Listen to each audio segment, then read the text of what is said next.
as a baseline to establish the experience that people had in that. And I gave you a copy of these processing questions, and these are from Project Adventure. You always start from a factual place because everybody has their own factual experience of what happened. Here's some more if you. Okay. Yes, we didn't get them back here. Okay. So you always start out with a factual place because it's a very low risk question. What happened for you? So people in that group, if you could give us one phrase of your experience of that activity, what happened for you? Anybody want to start? I just listened and took direction. I was the quiet. Okay.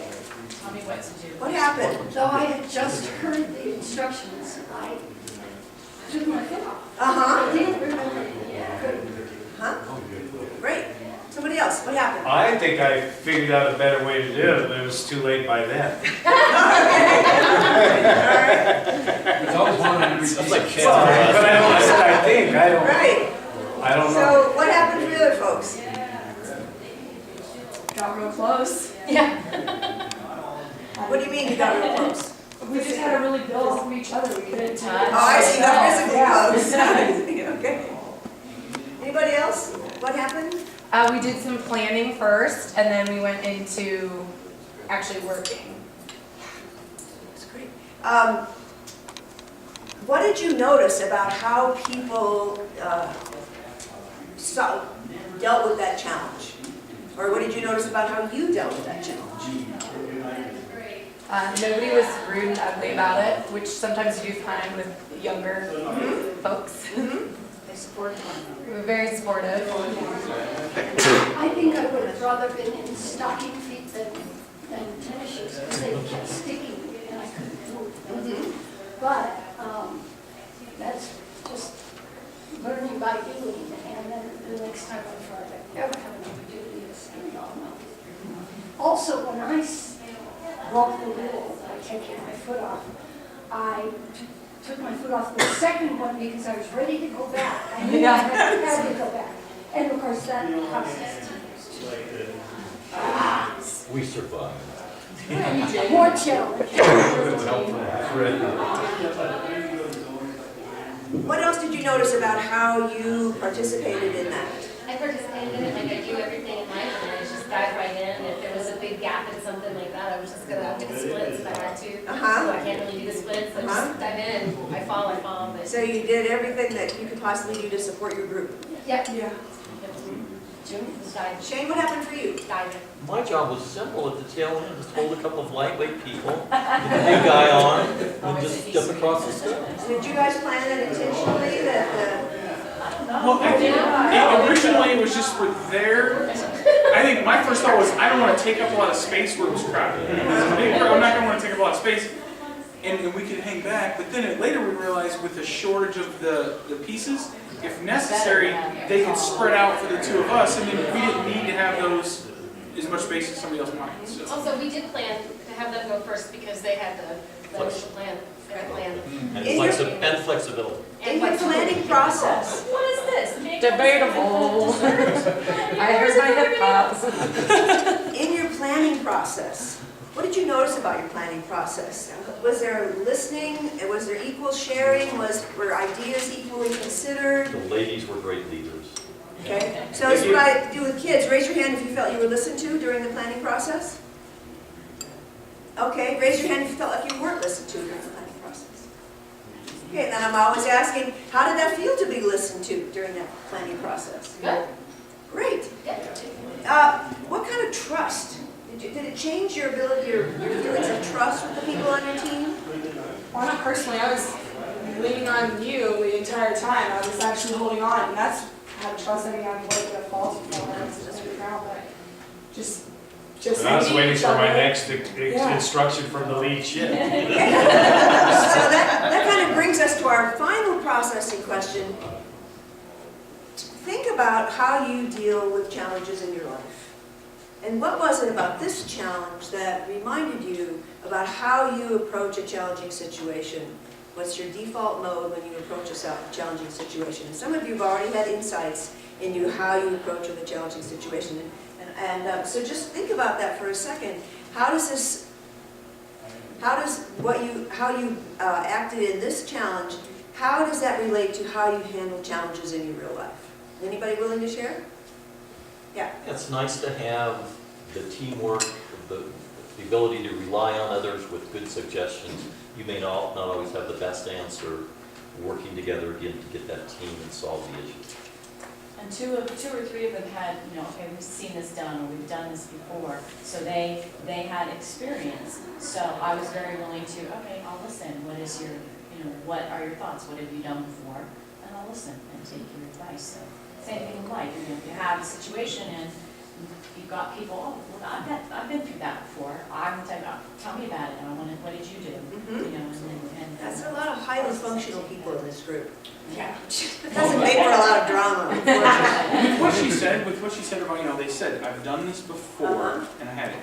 I feel like a lot of it is, it's this leadership by confidence, even if it wasn't correct. So I didn't necessarily know which was important. No, I think back to years ago when I was in the Army, one of the things they were teaching us was, it doesn't matter. Leadership is not necessarily to get everybody through, it's just that everybody follows you. They all might die. But the leader, they all followed him. And it was the idea that they eluded confidence. I know, I've seen this, I've done it before, this will work. And I go, because we were two ideas, the rest of us immediately, okay, I'm going to follow those two ideas. And I think the lesson then for the students is so often that you don't necessarily have to have the right answer. You don't have to know. But if your confidence in your ideas will get us there. Because neither one of them knew for sure that would exactly work perfectly, but they were confident in their ideas, and that brings leadership. And also the ability to be fluid with the game plan, because when we lost those two pieces, we had to change things up a little bit, think more about spacing. And, yes, both important. Two of the men at the end started talking about, might it be advantageous for our hips to be facing different directions as we're walking down, instead of having all of our bodies facing the same way. Someone was talking about, they thought there would be these facing this direction and that there might be, Right. and I didn't know how the thing was going to work, but that someone might go along the line and hold on. And that's why we thought it would be easier to do face to face and butt to front. Right, and you didn't get an opportunity to test that out. No.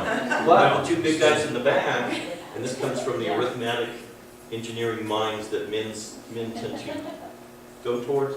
We're looking forward that last little bit before you moved it to got us in the space. We were like, we had to the line, but we were like, okay, They weren't going to quit. I we need couldn't to stretch stop it them. out, make it a little more even, because we're like, we're never going to get there otherwise, but you guys were so far ahead, you couldn't really hear us talking, and we're trying to solve it, That's but great. not that it would have worked anyway.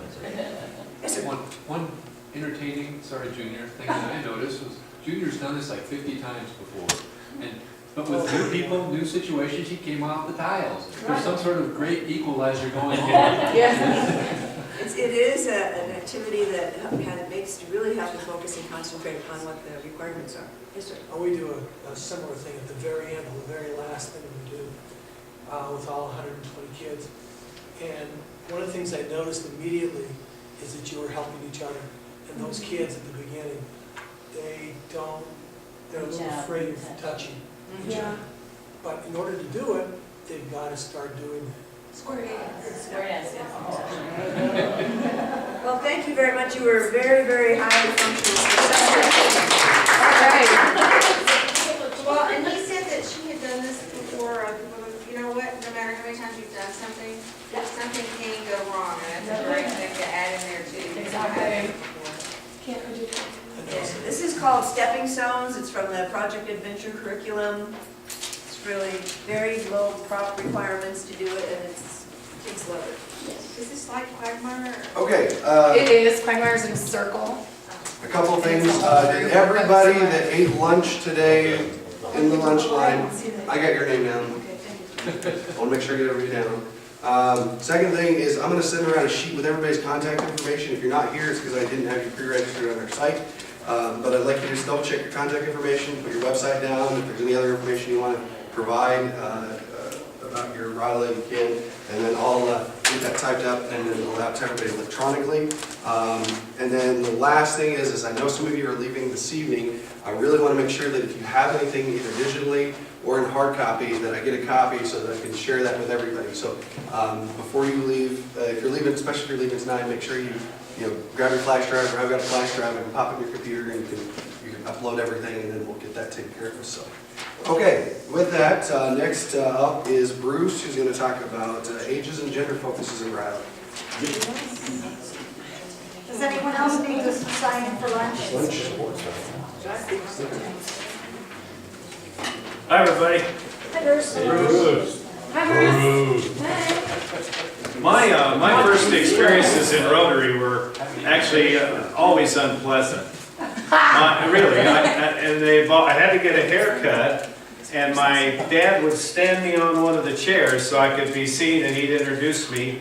He'd been a member of this old Rotary Club of ours that began in 1916, and so when he walked into the office, I joined him in business. I was about 29 or 30, and he walked in the office and said, "Oh, by the way, I proposed you for Rotary. We did that secretly back then, and you've been accepted." And I'm going, "Oh my God, I respected all those gentlemen, but they were easily 20 years or more older than I was." So when I went into the club, I was younger than anybody, and I'll never forget the day that early on when the president had me stand up. He was going to thank me for something, and he couldn't think of my name. He didn't know my name, so it was just the guy with all the hair. And I'm going around telling I tell my friends I'm a member of the Rotary Club. "Oh, here we are. There's a bunch of old guys." I said, "Well, no, here's the Rotary handshake." So when we started a RILA organization, or a couple of our district members started RILA, there was just never any consideration or how we weren't even, they weren't thinking out of the box to have a girls' RILA also. It would have had to been the wives or whatnot. Women weren't in Rotary. We started our RILA program 10 years before women were admitted to Rotary. So there was just never any thought. And I came along a couple of years after the program had begun in our district and started, and a couple of the guys said, "Hey, come on up." And Romo, I think, was standing at the door and mentioned this happened to him. Now I know that it's done nationwide. They say, "Oh, just come take a look."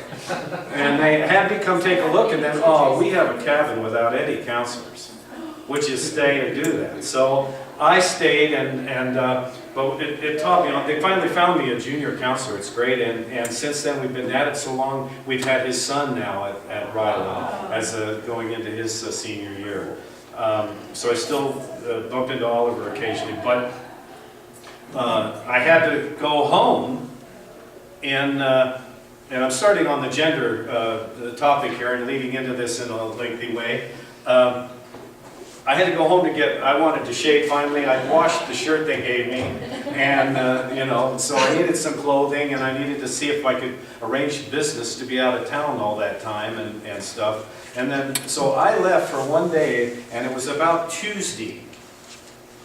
Okay, well, when I came back Wednesday, my guys were just changed. It was a change I wouldn't have noticed if I had stayed. They were just different, and they were more of a group.